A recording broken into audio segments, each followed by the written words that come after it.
मैं कृष्ण अग्रवाल अपनी तरफ से और आम आदमी पार्टी हरियाणा की ओर से देशवासियों को, प्रदेशवासियों को स्वतंत्रता दिवस की शुभकामनाएं देता हूं। और इस कोरोना महामारी के समय में देश के सभी नागरिकों को कोरोना के नियमों का मास्क लगाना, सैनिटाइज़र यूज करना, थोड़ी सी डिस्टेंस बना के रखना दूसरे से, इन सब चीज़ों की सलाह देते हुए सभी के स्वस्थ रहने की कामना करता हूँ। धन्यवाद। हरियाणा विद्यालय शिक्षा बोर्ड की एक बड़ी लापरवाही का मामला सामने आया है। 10वीं क्लास की छात्रा द्वारा मैथमेटिक्स का पेपर देने के बावजूद बोर्ड द्वारा पेपर में अनुपस्थित दर्ज की गई है। बोर्ड की गलती के कारण उसका अगली कक्षा में दाखिला नहीं हो रहा है। पानीपत की रहने वाली 10वीं क्लास की छात्रा सोनिया ने 2020 में 10वीं क्लास का मैथ का एग्जाम देने के बावजूद भी बोर्ड ने उसे अनुपस्थित दिखाया है। राजकीय कन्या मॉडल स्कूल की छात्रा ने बताया कि हरियाणा बोर्ड ने उसे पेपर वाले दिन अनुपस्थित दिखाया है, जबकि उसने पेपर दिया था। छात्रा को इस बार पूरी उम्मीद थी कि वो पास हो जाएगी, लेकिन बोर्ड के कारण फेल हो गई है। बता दें कि 2018-2019 दो बार एग्जाम दिया था, जिसमें दोनों बार वो फेल हो गई थी। इस बार 2020 में ओपन से दाखिला लिया था। मैं government girls senior secondary school में पढ़ती हूँ, मॉडल टाउन में है। और मैंने सन 2018 में पेपर दिए थे, श्री गुरु रामदास में सेंटर आया था। और फिर मेरी 2 में री आई थी, तो फिर मैंने ओपन से भरे थे। ओपन से दिए मैंने सन 2019 में, तो एक नेशनल टूर्नामेंट की वजह से पेपर दिए, मैं तैयार ही नहीं थी। फिर उसमें कम नंबर आए, तो मैंने तीसरी बार पेपर दिए अब 2020 में। तो उसमें एक पेपर में क्लियर होगी एसएसटी में, और मैथ में एब्सेंट शो कर रखी है, और मैंने पेपर दिया था। क्या रोल नंबर था? सेंटर कौन सा बना था? सेंटर मेरा आर्या बॉयज़ में आया था, जीटी रोड के पास है।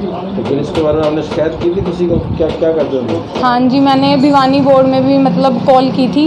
उन्होंने कहा था कि आपको मेल वगैरह कुछ लिखना होगा, तो हमने कहा था ठीक है। फिर उन्होंने कॉल नहीं उठाई थी, दोबारा की थी तो। यहाँ मिले किसी को? हाँ जी, स्कूल में मैं अपने स्कूल में गई थी टीचर्स के पास। उन्होंने बोला कि एडमिशन नहीं होगा, एब्सेंट शो कर रखी है।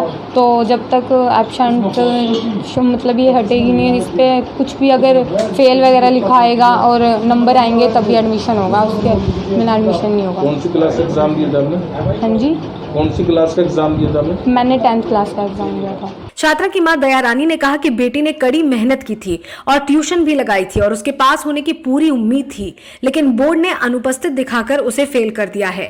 सर 3 साल से समस्या हो रही है, 2 बार तो मतलब फेल हो चुकी थी पहले। अब की बार पूरी मतलब इतना यकीन था, ट्यूशन भी लगा रखे थे, रात को 1-2 बजे तक पढ़ा करती थी।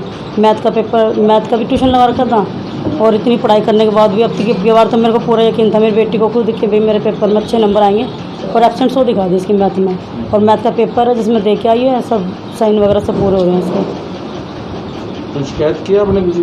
हाँ, कई जगह शिकायत की है। भिवानी बोर्ड में भी फ़ोन किया था, उन्होंने फ़ोन नहीं उठाया। एक ने उठाया था, फिर उन्होंने दूसरे का नंबर दिया, उन्होंने उठाया नहीं। क्या करते हैं? फ़ोन ही नहीं उन्होंने उठाया। सर हमने फ़ोन किया। जिला शिक्षा अधिकारी रमेश ने बताया कि ऐसा एक छात्रा का मामला सामने आया है, उसके लिए हमने बोर्ड को लिख दिया है और जल्द ही जो गलती हुई है वो ठीक हो जाएगी। लेकिन इतनी बड़ी गलती के लिए उन्होंने बोर्ड को ही गलत ठहराया है। मैंने बात की थी उससे और उसने करेक्ट करा लिया उसको, लेकिन सर अभी तक उसका रिजल्ट तो नहीं आएगा। नहीं वो और यार, और जो कुछ बच्चे ऐसे रह भी गए हैं, तो प्रिंसिपल साहब से बात हुई थी, तो उनको लिख के देना बोर्ड को और वो करेक्ट कर देंगे। वैसे सर इसे गलती किसकी मानते हैं जो एब्सेंट रही है प्रेजेंट होने के बावजूद? गलती तो किस स्तर पर है तो मैं निश्चित रूप से नहीं कह सकता, लेकिन बोर्ड की गलती हो सकती है। बहरहाल गलती किसी की भी हो, लेकिन छात्रा द्वारा पेपर देने के बावजूद उसे अनुपस्थित दिखाया गया। इसमें कहीं ना कहीं गलती स्कूल की भी है, जहां उसने पूरी तरह से जांचा नहीं था। इस पूरे मामले में पूरी तरह से बोर्ड को गलत ठहराना भी ठीक नहीं। हम उम्मीद करते हैं कि छात्रा का साल खराब होने से बचाने के लिए बोर्ड जल्द ही अपनी गलती को सुधारेगा। Bureau report A1 India.